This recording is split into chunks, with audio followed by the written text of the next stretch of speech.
अरे आप एक बात देखिए ना कि अपनी मन मर्जी से उन्होंने 50 कर दिया, चीन पे 100 कर दिया था। चीन ने कहा हमने भी 100 कर दिया, तुम्हारे ऊपर आगे बोलो। आखिर में तो जाके उनको घटाना पड़ा ना। करेंगे भारत का इस्तेमाल असल में अमेरिका चीन की घेराबंदी करने के लिए कर रहा है, क्योंकि उसकी जो प्रतिस्पर्धा और मुकाबला है विश्व व्यापार में वो चीन के साथ। हमारी तो आप लगा लो मकई जो है मेज, वो पिट जाएगी। इन्होंने कपास के ऊपर जो 11% आयात शुल्क लगा हुआ था वो भारत सरकार ने 0 कर दिया था एक तरफा तौर पर। और उसका नतीजा ये हुआ कि अब जो कपास का सीजन गया है उसमें भारत के किसान की कपास की पिटाई हो गई। नमस्कार, आप देख रहे हैं हरियाणा तक। अब कह सकते हैं कि जिस तरह से अमेरिका और भारत की जो ट्रेड डील हुई है उसको लेकर बड़े बड़े सवाल उठ रहे हैं, और इसको लेकर जो भारतीय किसान हैं, जो कृषि जगत है, उस पर काफ़ी असर पड़ेगा। और इसको लगातार जो है जो किसान संगठन है वो विरोध करते आ रहे हैं। हमारे साथ एसकेएम के सदस्य हैं और किसान सभा के प्रदेश सचिव हैं कॉमरेड इंद्रजीत जी, जिस तरह से जो डील हुई है अमेरिका के साथ ट्रेड डील, और इसमें कृषि उत्पादों पर भी इस पर असर पड़ेगा, भारतीय किसान पर इसका काफ़ी असर देखने को पड़ेगा। नमस्कार सभी साथियों को। इसका जो असर पड़ेगा उसकी आशंका किसान आंदोलन और एसकेएम बहुत पहले से करता रहा है, और ये चेतावनी देता रहा है लगातार कि बड़ा भारी नुकसान हमारा हो जाएगा, क्योंकि अमेरिका में तो केवल 18 लाख किसान हैं और हमारे यहाँ 65% हमारी जनता और पूरा देहात जो है वो कृषि के ऊपर आधारित है। और जो हमारा प्राथमिक सेक्टर जिसको कहते हैं इंडस्ट्रियल, उसके ऊपर भी कृषि का बहुत बड़ा असर है। तो लेकिन इस पूरे दबाव और सबके बावजूद भी जिस तरीके से ये किया गया है, जिसकी घोषणा परसों रात को देर रात जो है ट्रंप अपना ट्वीट करके कर रहे हैं। अमेरिका के राष्ट्रपति एक इतने बड़े 2 देशों के बीच के समझौते की ट्विटर से जानकारी दे रहे हैं दुनिया को। कितना शर्मनाक है हमारे लिए। और ये तो उसके पहली बार भी नहीं हुआ है, वो तो पहली बार भी जो भारत और पाकिस्तान के बीच युद्ध चल रहा था ऑपरेशन, तो उसका भी ट्रंप ने ट्वीट करके ही जानकारी दी थी। वो भी उतना ही आपत्तिजनक। हमारे देश की जो संप्रभुता है, जिसको खुद मुख्तियारी कहते हैं हम, यानी अपने देश के हितों को अपने देश की जनता की जरूरतों के अनुसार निर्णय लेना, नीति निर्धारण करना, ये उसके ऊपर बहुत बड़ा कंप्रोमाइज और समझौता है। तो इसका जो प्रभाव था, जो हम बार बार दबाव दे रहे थे, आपको ध्यान है कि पिछले साल लाल किले की प्राचीर से खुद प्रधानमंत्री मोदी ने ये कहा था कि मुझे व्यक्तिगत तौर पर कोई भी राजनीतिक कीमत चुकानी पड़ जाए, लेकिन मैं किसान के ऊपर, भारत के किसान के हितों के साथ कोई समझौता नहीं होने दूंगा।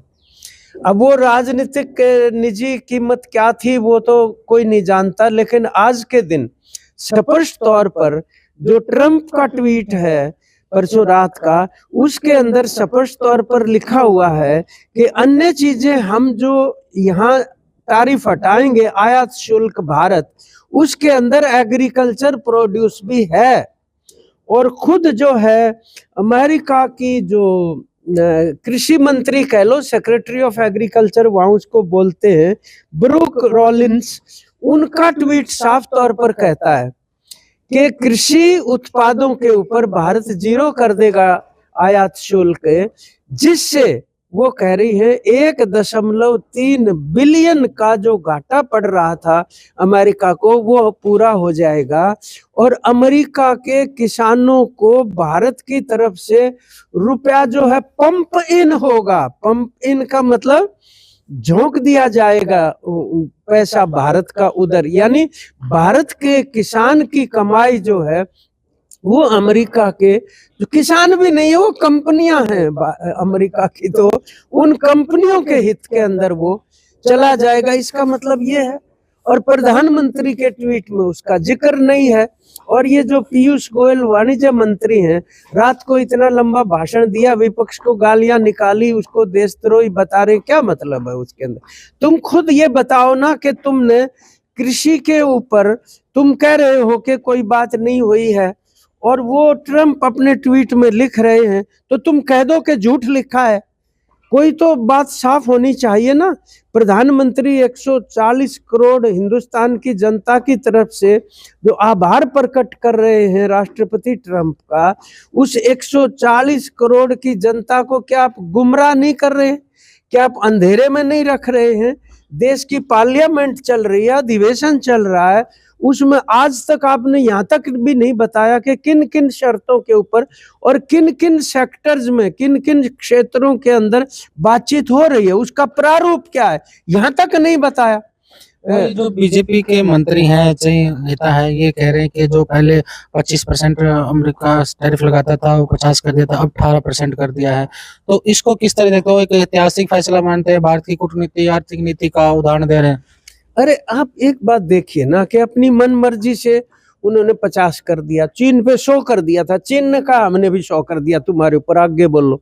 आखिर में तो जाके उनको घटाना पड़ा ना, और वहां से वो 32 के ऊपर आ गए। हमारे वाले ये कह रहे हैं वाणिज्य मंत्री कि जितने भी भारत के पड़ोसी देश हैं उनमें सबसे कम भारत का है अब 18% जो अमेरिका ने शुल्क घटा के टैरिफ कहा है। लेकिन आप 19-21 के चक्कर में जो पड़ रहे हो, किसी का वहां 19 होगा, किसी का 20 भी होगा, उनकी अपनी टर्म्स ऑफ कंडीशंस हैं, हमारी अपनी मतलब जो शर्तें होती हैं और जरूरियात, और दोनों की अर्थव्यवस्था अलग अलग ढंग से काम कर रही है, उनके साथ क्या तुलना कर रहे हो? ये तो ऐसी ही बात हो गई कि भाई उनको 5 डंडे मारे ट्रम्प ने, हमें 4 ही मारे, इसलिए ढोल बजाओ और खुशी प्रकट करो। ये तो ऐसी बात हो गई। लेकिन क्या कारण मानते हैं कि जिस तरह से डील हुई है, पहले भी क्या लगातार मोदी सरकार दबाव में रहती है ट्रम्प की, अमेरिका की सरकार? देखिए, मतलब ये सरकार आने के बाद भारत की विदेश नीति के साथ भी बहुत बड़ा दिवालियापन इन्होंने किया है। ऐसा कभी भी नहीं होता था। भारत हमेशा से, यानी आजादी से भी पहले से, हमेशा जो है वो फलस्तीन के पक्ष में खड़ा रहा मजबूती के साथ। इन्होंने इजराइल के साथ समझौता करके एक तो ये बहुत बड़ा एक भारत की विदेश नीति और संप्रभुता के साथ सौदा किया है। ये कौन से इनके मतलब रणनीतिक हित है उसके साथ। पिछले ही दिनों आपने देखा होगा कि ट्रम्प ने तो ये घोषणा कर दी थी, अंग्रेजी में उन्होंने कहा आइदर माई वे और हाईवे, या तो हमारी बात मानोगे या अपना चलते बनो सड़क पे। और उन्होंने कहा भारत के साथ अब दरवाजे बंद हो गए हैं, बातचीत आगे नहीं चलेगी। मतलब, और अब ये इतना बड़ा परिवर्तन वो कह रहे हैं कि प्रधानमंत्री मोदी की रिक्वेस्ट पे किया है हमने। अब इन्होंने राज ट्रम्प के पास है मोदी का। मतलब एक तो बात ये है कि राज क्या क्या है वो तो अब हाल में पता नहीं, एप्स्टीन से संबंधित कुछ चीजें आ रही हैं। जो हम इजराइल की बात कर रहे हैं, ये जो एप्स्टीन नाम का जो दरिंदा है, जिस तरीके से वो युवा लड़कियों का यौन शोषण करवाता था, किस बात के लिए बोला? राष्ट्र अध्यक्षों को और बहुत बड़े बड़े मंत्रियों और अधिकारियों को उसके अंदर फांसता था, उनके सबूत इकट्ठे करके फिर उसको अमेरिका और इजराइल के पक्ष में खड़े करता था। वरना ये आप देखिए ना कि एप्स्टीन का ईमेल है, उसके अंदर ये लिखा हुआ है, जो कतर के उन्होंने राष्ट्रपति को भेजा, उसके अंदर ये लिखा हुआ है कि मोदी ने मेरे से सलाह ली थी और मेरी सलाह पर मोदी जो है इजराइल में गए और काम ठीक हो गया। अब वो कौन सा काम था जो ठीक हो गया? लेकिन आप एक इस प्रकार के दरिंदे और दुनिया भर के अंदर मतलब जिसकी कन्विक्शन हो चुकी, जो जिसको दोषी ठहराया जा चुका, इतने घिनौनी हरकतों के अंदर वो उपदेश, वो आपको मतलब परामर्श दे रहे हैं और आप उसको मान रहे हैं, या तो आप ये कहो कि ये झूठ है। मतलब ये इसका क्या ताल्लुक? अब ये अमेरिका ये भी कह रहा है कि भाई रसिया से जो तेल नहीं खरीदेंगे, ईरान से नहीं खरीदेंगे, भारत ने मान ली है इसलिए हमने टैरिफ घटाया है। मतलब ये देखिए ना कि भाई तेल वाली जो बात ट्रम्प लिख रहे हैं अपने ट्विटर के ऊपर कि वो रशिया से सस्ता तेल नहीं खरीदेगा भारत। मोदी मान गए हैं, कमिटमेंट दे दी है उन्होंने इस बात के लिए, वचनबद्ध है वो। लेकिन ये चर्चा ही नहीं कर रहे उस बात की, ये पहले से चल रहा है। और आप इस संदर्भ में एक बात देखिए, भारत पहले वेनेजुएला से तेल खरीदता था। उस टाइम पर जो प्रतिबंध लगाए थे अमेरिका ने, तो भारत को ये कहा कि आप तेल बंद कर दो वेनेजुएला से, और इन्होंने अमेरिका के कहने से बंद किया। अब वो कह रहे हैं आप अमेरिका और वेनेजुएला से तेल खरीदेंगे, तो हम मतलब कठपुतली हैं क्या कि रोजाना उसके कहने से कभी इधर वो करेंगे कभी उधर करेंगे। भारत का इस्तेमाल असल में अमेरिका चीन की घेराबंदी करने के लिए कर रहा है, क्योंकि उसकी जो प्रतिस्पर्धा और मुकाबला है विश्व व्यापार में वो चीन के साथ है, और चीन उससे आगे निकलने जा रहा। हम क्यों किसी का मोहरा बने के हमारे एक देश के साथ हमारे अपनी तरह के संबंध हैं, चाहे समस्या है जो भी कुछ है, लेकिन वो कैसे घेराबंदी में हमें शामिल कर रहे हैं एक पड़ोसी देश की, ये भी होता रहा है। तो ये बहुत शर्मनाक एक आखिरी सवाल, इस पे आप किसान नेता भी हैं, कृषि और किसान पर इस जो टैरिफ को लेकर जिस तरह से अभी डील हुई है, उसका क्या असर पड़ेगा भारतीय देखिए किसान? उसका असर ये पड़ेगा, और ये वाली डील भी, और जो यूरोपियन यूनियन से और न्यूजीलैंड से भी हुई थी उसका भी असर पड़ेगा। ये आम जो हमारा किसान है ना, उसको ये आइडिया नहीं लग पाता है कि जो फसलों का भाव तय होता है वो कहाँ से संचालित होता है, क्योंकि उसकी उतनी जानकारी नहीं होती है। और वो एमएसपी की मांग को क्यों नहीं मान रही है भारत की सरकार, क्योंकि अब जिन चीजों के ऊपर ये कंप्रोमाइज इन्होंने किया है और जीरो टैरिफ कर देंगे, मतलब आयात शुल्क बिल्कुल हटा देंगे। पिछले आपको ध्यान होगा कि अगस्त में ही इन्होंने कपास के ऊपर जो 11% आयात शुल्क लगा हुआ था वो भारत सरकार ने जीरो कर दिया था एक तरफा तौर पर, और उसका नतीजा ये हुआ कि अब जो कपास का सीजन गया है उसमें भारत के किसान की कपास की पिटाई हो गई।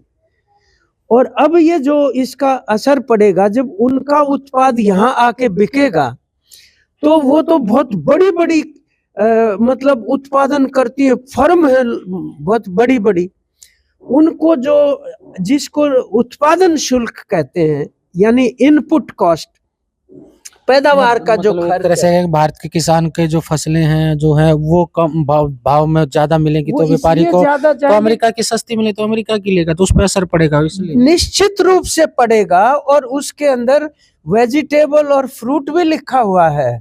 फसलें तो जो होंगी, अब वो इधर उधर से ना जीभ दबाने लगे कि नहीं हम कोशिश ये करेंगे कि कृषि संबंधित जो चीजें हैं उनके ऊपर ज्यादा प्रभाव ना पड़े। ये अभी ताजा बात कल उन्होंने, इसका मतलब जो ये जीभ दबा रहे हैं 19-21 करने की जो बात करें, हमारी तो आप लगा लो मकई जो है मेज वो पिट जाएगी। वो उनकी इतनी थोक में होती है क्योंकि पहले चीन में भेजता था अमेरिका अपनी मकई, अब चीन ने उनकी लेनी बंद कर दी, सोयाबीन भी लेनी बंद कर दी। अब वो नई मार्केट की तलाश में भारत के अंदर झोंक देंगे, और यहाँ हमारी फसलों की इस तरीके से पिटाई होगी, जिसमें सेब लगा लो हमारा मतलब विदेशों का आएगा, उनकी इतनी ज्यादा पैदावार होती है, वो इंडस्ट्रियल तरीके से करते हैं। और एक नई बात और है, वो जीएम क्रॉप कहते हैं ना, जिसको जेनेटिकली मॉडिफाइड, जिसको हम इजाजत नहीं देते हमारे देश में आने की, जेनेटिफाइड उसकी फसलों की, वो अलाउ हो जाएंगी उसके बाद। और उसके अंदर क्या क्या उसके प्रभाव पड़ सकते हैं ये कहा नहीं जा सकता, बहुत हानिकारक हो सकता तो है। इसमें किसान जो संगठन है उसको लेकर आंदोलन करेंगे, किस तरह से इसका? निश्चित रूप से करेंगे, हम पहले से बात कहते रहे हैं, और अब कल ही संयुक्त किसान मोर्चा ने ये घोषणा की है कि 4 फरवरी से, यानी कल से 11 फरवरी तक, एक हफ्ते तक हम जो है इसका विरोध करते हुए प्रतियां जलाएंगे और मोदी और ट्रंप के पुतले फूकेंगे पूरे देश में, और गांव-गांव में इसके जो प्रभाव पड़े उसके बारे में बताने जा रहे हैं। और हमें ये उम्मीद है कि किसान खड़ा होगा, और जो दूसरे भी प्रभाव पड़ने वाले हैं इसको लेकर, मान लो कारपोरेट को जो इसका फायदा होने वाला, अडानी का किस तरीके से नाम आ रहा है, उन सवालों को भी, और जो लेबर कोड वो जो किया गया है, तो 12 फरवरी को भी हड़ताल है देश भर में, तो ये 4 से लेकर एक तरह से 12 तक ये अभियान जो है उसको करेंगे। और ये बिल्कुल भी काबिले पर, ये कमर तोड़ देगा पूरे भारत के देहात की, केवल किसान का भी अकेला सवाल नहीं है। हमारे यहाँ तो बहुत बड़ा तबका है ना, छोटे छोटे मध्यम वर्ग के किसान हैं, उनको इस तरीके से, हमारी पहले ही कॉस्ट ऑफ प्रोडक्शन ज्यादा है। और अब वो जिस किस्म की बातें कर रहे, ये जो खाद के बारे में किया ना, यूरिया का कट्टा जो है उसका पहले वो 50 किलो का था, तब वो 45 का, अब 40 का कर दिया, उतने ही दाम रेट के सेम ऊपर। कर दो। और जो नाइट्रोजन का अनुपात उसमें होता है, वो नाइट्रोजन का अनुपात भी घटा दिया है। ये साजिशें इस प्रकार की कर, जिससे और भी ज्यादा हमारी जो कॉस्ट ऑफ कल्टीवेशन है वो और भी ज्यादा बढ़ जाएगी, क्योंकि सब्सिडियां घट रही है। जब भी जो बजट आया 1 तारीख को, उसके अंदर भी फर्टिलाइजर की सब्सिडी जो है वो भी 13,000 करोड़ से उसको 9,000 करोड़ तक की उसके अंदर मतलब कटौती की गई है उस सब्सिडी के अंदर। ये भी उसमें जरूर शामिल होगा। तो कृषि हमारी संकट में है। और मैं आपको ये बताऊं, जो अमेरिका को इतना ताकतवर रूप में पेश कर रहे हैं, उनकी अर्थव्यवस्था भी बहुत गहरे संकट में है, और वो अपने वो जनता और किसान के संकट को अब मतलब इंडिया में थोपना चाहते हैं। भारत के किसान की कीमत लेकर मतलब उसको बेनिफिट और बचाने की कोशिश। जी, ये थे इंद्रजीत जी। जिस तरह से अमेरिका और भारत की जो ट्रेड डील हुई है उसको लेकर काफ़ी सवाल उठ रहे हैं, और उन्होंने स्पष्ट कहा कि जिस तरह से कि इस भारत की कृषि और किसान पर इसका काफ़ी असर देखने को पड़ेगा। फिलहाल सरकार इस मामले में अभी कुछ बोल नहीं रही है। उन्होंने कहा कि जिस तरह से अमेरिका के राष्ट्रपति हैं ट्रंप द्वारा जो ट्वीट किया गया है, और पूरी जानकारी उन्होंने ट्वीट से दी है, अब लगता है कि जो किसान संगठन है इस अमेरिका जो ट्रेड डील हुई है उसका वो पुरजोर विरोध करेंगे। हरियाणा तक के लिए रोहतक से मैं सुरेंद्र सिंह।